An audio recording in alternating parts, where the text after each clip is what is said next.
আসসালামু আলাইকুম, সবার কি অবস্থা, কেমন আছেন? আবার চলে আসলাম আপনাদের মাঝে নতুন ভিডিও নিয়ে।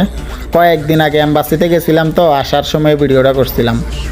এম্বাসির থেকে মেট্রো স্টেশন পর্যন্ত যে রাস্তাটা, দোনো সাইডে ফুল গাছ, খেজুর গাছ, বিভিন্ন ধরনের গাছ লাগা রেখেছে। জায়গাটা অনেক সুন্দর, বিএফি এলাকা। তো এম্বাসির ভিতরে জায়গাটা আরও অনেক সুন্দর। ওখানে তো একটা ভিডিও দিছিলাম ছোট, আপনারা দেখছেন। যেই জায়গা দিয়ে পুলিশ নেই ওই জায়গার ভিডিও করছি। বিভিন্ন জায়গায় জায়গায় পুলিশের গাড়ি, তো ওই জন্য ভিতরে ভিডিও করে নেই, কারণ সব জায়গায় পণ্ডিতই চলে না, চোদ্দ শিখের ভাত খাইতে বহরে, এই জন্য আমিও ভিতরে ভিডিও করছি না। ভিতরে বিভিন্ন ধরনের ফুল গাছ, জায়গাটা অনেক সুন্দর।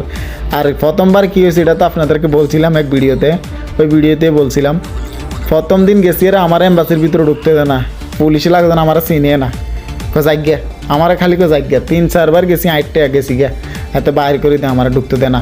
পরে দিকে গাড়ি লই গেছি, গাড়িও ঢুকতে দেয় না, গাড়ি এন ঘুরেলে জাগে বাইরের দিকে জাগে। পরে আবার আমি মেট্রোতে গেছি, মেট্রোতে যে বাসে করে ঢুকছি, এখন যে বাসে করে ভিডিও করতেছি, এই বাসে করে ঢুকছি আর কি। মানে হাল ছাড়ি না আমি যেভাবে ঢুকতে হইব, 3 দিনের দিন আমার ঢুকতে দিচ্ছে, এই হলো আর এই অবস্থা। তো আর কি, ভালো থাকবেন, সুস্থ থাকবেন। পরবর্তী ভিডিও দেখার জন্য আমার চ্যানেলটা সাবস্ক্রাইব করে দিবেন। আল্লাহ হাফেজ।